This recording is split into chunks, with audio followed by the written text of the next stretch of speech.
A surprising number of different kinds of animals make their homes in tree trunks. Flying squirrels live in such places throughout the year.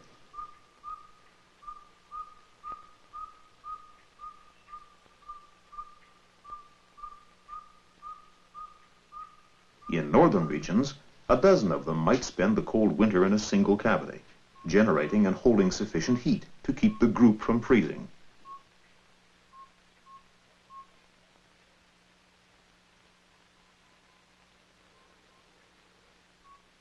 Their food consists mainly of acorns, nuts, buds, wild berries, and insects.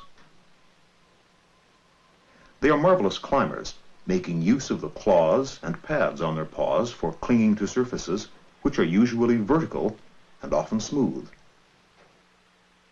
While red squirrels sometimes live in such cavities, they prefer to construct a bulky nest in the branches of an evergreen. The holes are originally pecked out by such birds as woodpeckers, chickadees, and nuthatches. The large hairy woodpecker has a strong, sharp beak for excavating the hole, curved needle-sharp claws for gripping the bark, and a stiff tail which he uses as a prop while working. The much smaller downy woodpecker has a shorter beak and pecks out shallower nesting hollows.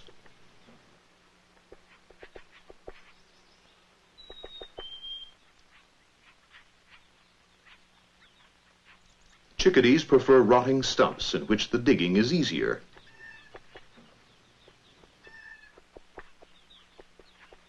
New excavations may be easily found by checking the forest floor for the fine chips thrown out.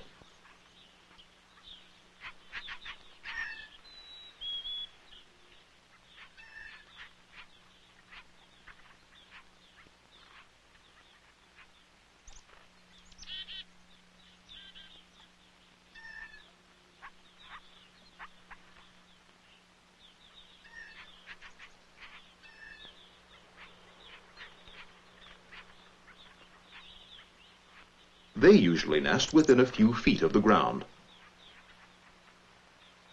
Both black-capped and brown-capped chickadees nest in similar sites.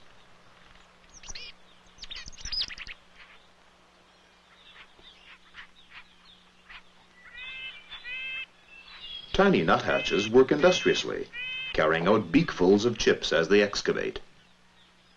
They have sharper beaks and often make use of living trees.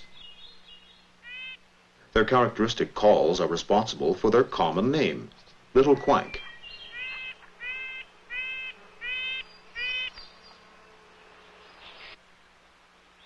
Sapsucker woodpeckers sometimes prefer to locate their apartments several stories up.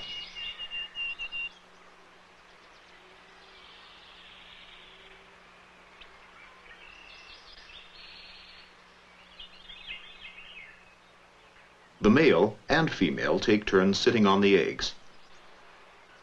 The male may be easily recognized by his bright red forehead patch and equally red throat. The female has a white throat.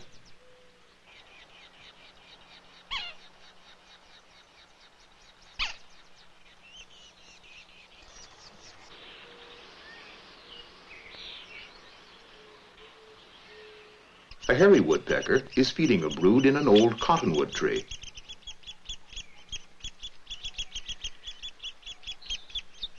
The buzzing of the hungry chicks can be clearly heard.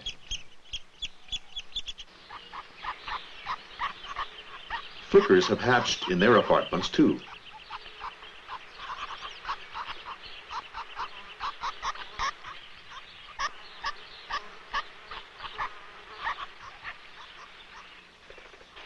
The male is a particularly handsome fellow with a dashing red mustache.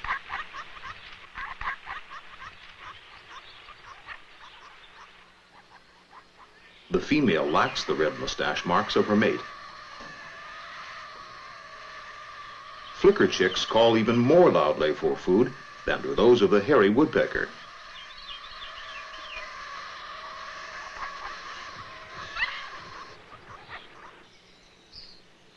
The chickadees are very busy feeding their broods too. Since the birds that originally peck out these cavities tend to excavate new apartments every year, The old ones become available to other tenants. House wrens often take over vacant suites, stuffing them full of coarse twigs.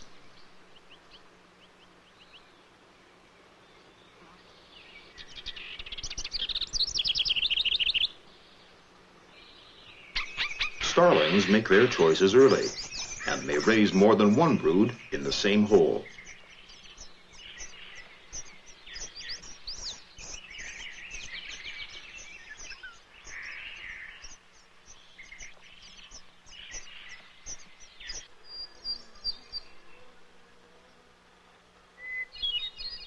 The little saw-whet owl stands only about 7 or 8 inches high and is usually very tame.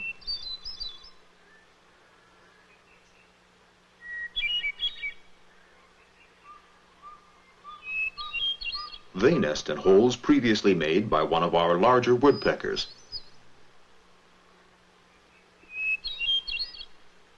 Though sometimes heard during the daytime, their resonant bell-like notes continue all night long in the spring. Owls have very sharp eyes and a keen sense of hearing, enabling them to catch the mice, voles, and shrews upon which most of them live.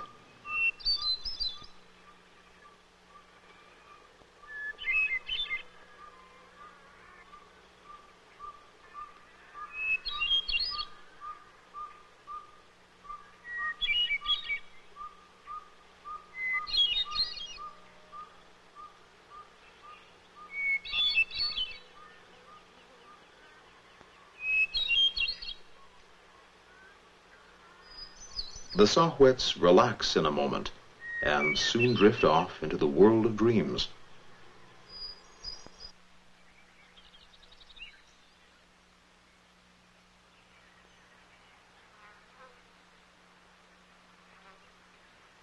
A female deer mouse has built her nest and given birth to her family in a basement apartment among the roots.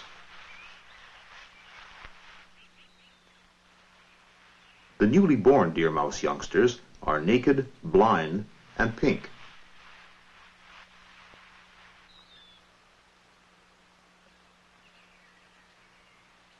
The large dark eyes are visible under the translucent skin. Their snug nests are made of fine grass, animal hair, soft plant fibers, and a few feathers.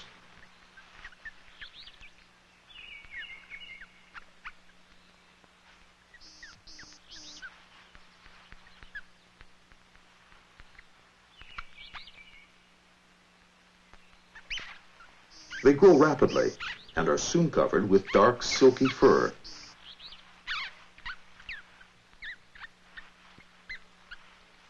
Since deer mice carry on most of their activities at night, they are not accustomed to the strong light of day.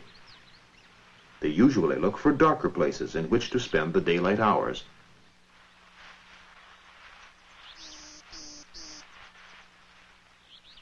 The young deer mice leave the nest in 3 to 4 weeks. They have inherited a strong urge to build a nest, often pausing to go through some of the related motions.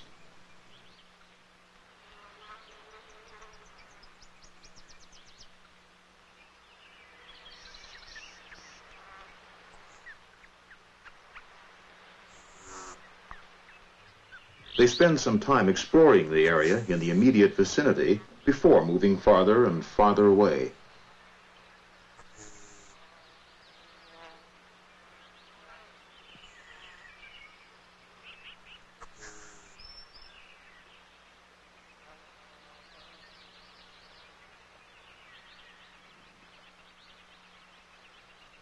It is about time for the family to break up and go their separate ways.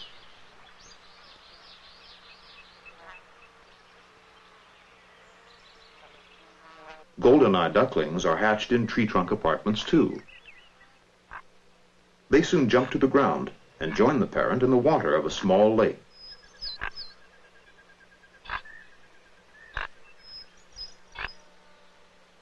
A mother flying squirrel has taken up residence in another apartment, where she has given birth to her litter. The apartments have now become nurseries. The 3-day-old youngsters are very active, constantly flexing their muscles. The webs of skin, which will become the wings, are clearly visible on either side of the body. When held head downward, they immediately spread the wings. If they should accidentally fall, the spreading reflex should assist them in landing more gently, lessening the chance of injury.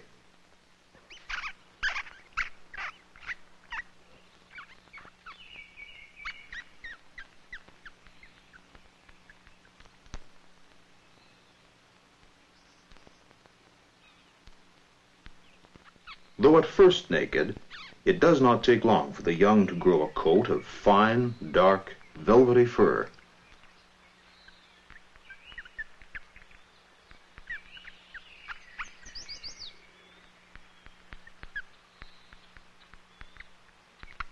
When fully developed, their wings will enable them to glide from tree to tree in search of food. Since flying squirrels are nocturnal, they tried to avoid strong light. Almost as soon as the eyes are open, the youngsters begin exploring the tree in which their apartment is located.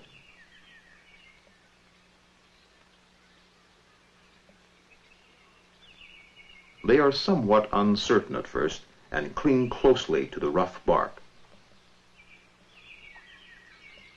The large eyes and long whiskers are in keeping with those of other mammals, which are abroad mostly at night.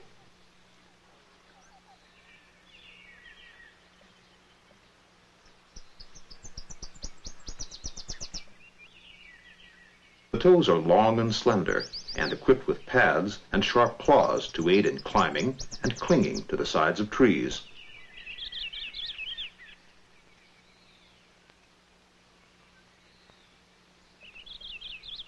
This old stump served to shelter still another apartment. A den had been dug under it, probably by a woodchuck or a skunk. Later, this burrow was used for a number of years as winter quarters for garter snakes. Garter snakes climb easily, using the broad scales on the underside to grip the surface of the stump.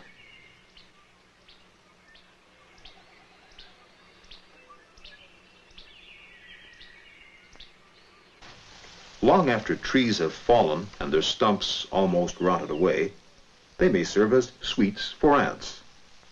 In most ants, only the males and queens have wings. The enormous numbers of workers are wingless. When the temperature rises too high, the workers carry the white oval pupae to cooler regions below the surface. The ant is our commonest insect. In fact, there are more ants in the world than all other land animals put together. The ants have excavated dozens of galleries inside this old log. Their extensive apartment is a network of channels. When they have finished with the tree, nothing will remain but fine wood dust. In this rich soil, new plants will spring to life, and later new trees for yet another series of tree trunk apartments.